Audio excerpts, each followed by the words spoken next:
যেই ভারত আমাদেরকে সাম্প্রদায়িকতার শিক্ষা দিতে আসে তাদের আগে নিজেদের ঠিক হতে হবে। তাদের ওই ভারতে অন্যান্য সম্প্রদায়ের অন্যান্য ধর্মের মানুষেরা কিভাবে আছে সেটা আমরা আমাদের এই বিগত বছরগুলোতে স্পষ্ট করে দেখেছি। তারা মসজিদ ভেঙেছে, তারা মাদ্রাসা ভেঙেছে, তারা হিজাব পড়তে হিজাব না পড়তে সেখানে বাধ্য করেছে। এই কালচার গুলো যারা লালন করে, আমরা দেখেছি এই মোদির উত্থান কিভাবে হয়েছে, কিভাবে গুজরাটে ইচ্ছাকৃতভাবে সাম্প্রদায়িক দাঙ্গা বাঁধিয়ে হাজার হাজার মানুষকে খুন করা হয়েছে, গর্ভধারিণী মাকে খুন করা হয়েছে, মানুষকে জ্বলন্ত ভাবে আগুন দিয়ে পুড়ে ফেলা হয়েছে। এই উগ্র সাম্প্রদায়িক দাঙ্গা সৃষ্টি করে ওই রাজনৈতিক ফায়দাটি লুটে আজকে ভারতের রাজনৈতিক মসনদে বসে আছে। সে যদি আমাদেরকে এই জ্ঞান দেয় যে সাম্প্রদায়িক কিভাবে সম্প্রীতি রক্ষা করতে হয়, আমরা খুবই সরি, আমরা তাদের জ্ঞান শুনতে নিতে বিন্দুমাত্র প্রস্তুত না। বাংলাদেশের জনগণ অন্তত এই প্রশ্নে এখন শতভাগ তাদের জায়গায় ঐক্যবদ্ধ যে আমাদের সাথে, শুধু ভারত নয়, পৃথিবীর যে কোনো দেশের সাথে আমাদের সম্পর্ক হবে সম্মানের, সমতা। কোনো ডমিনেন্সের সম্পর্ক, কোনো দাসত্বের সম্পর্ক বাংলাদেশের মানুষ আর কোনোদিন মেনে নিবে না। এটা যারাই করার চেষ্টা করেছে তাদের পরিণতি কি হয়েছে পুরো বাংলাদেশ দেখেছে, পুরো বিশ্ব দেখেছে। আমরা আমাদের জায়গা থেকে ভারতকে প্রতিবেশী দেশ হিসেবে স্পষ্ট করে বলি, ভারতের সাথে আমাদের সম্পর্ক প্রতিবেশী দেশের মতো হবে নাকি সম্পর্ক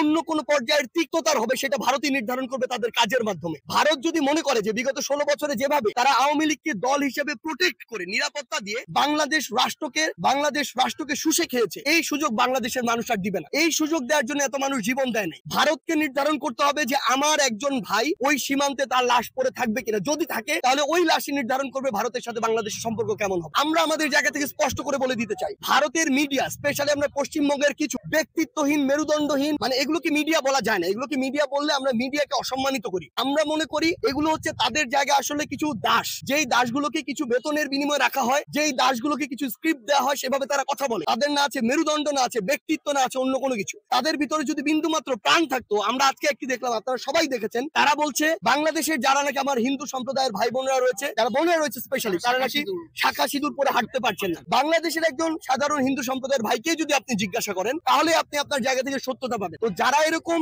প্রোপাগান্ডা করে, আমরা মনে করি তাদেরকে পাত্তা দেওয়ার মতো সময় আমাদের নেই। এবং কেউ যদি আমাদের এই যে সাম্প্রদায়িক সম্প্রীতি এটিকে যে কোনো ভাবে উস্কানি দেওয়ার চেষ্টা করে, নষ্ট করার চেষ্টা করে, আমরা আমাদের এই বাংলাদেশের সার্বভৌমত্বকে জীবন দিয়ে হলেও রক্ষা করার জন্য প্রস্তুত আছি। আরেকটি জিনিস আপনাদেরকে বলে দিতে চাই, আজকে সেই তারিখ যেই তারিখে ভারতে কিছু উগ্র সাম্প্রদায়িক আমাদের ওই বাবরি যে মসজিদ ছিল সেটিকে ভেঙেছে, আগে ভেঙে সেটিকে মন্দিরে রূপান্তর পর্যন্ত করেছে। আমরা আমাদের জায়গা থেকে শুধু একটি কথাই বলতে চাই, যেই ভারত আমাদেরকে সাম্প্রদায়িকতার শিক্ষা দিতে আসে তাদের আগে নিজেদের ঠিক হতে হবে।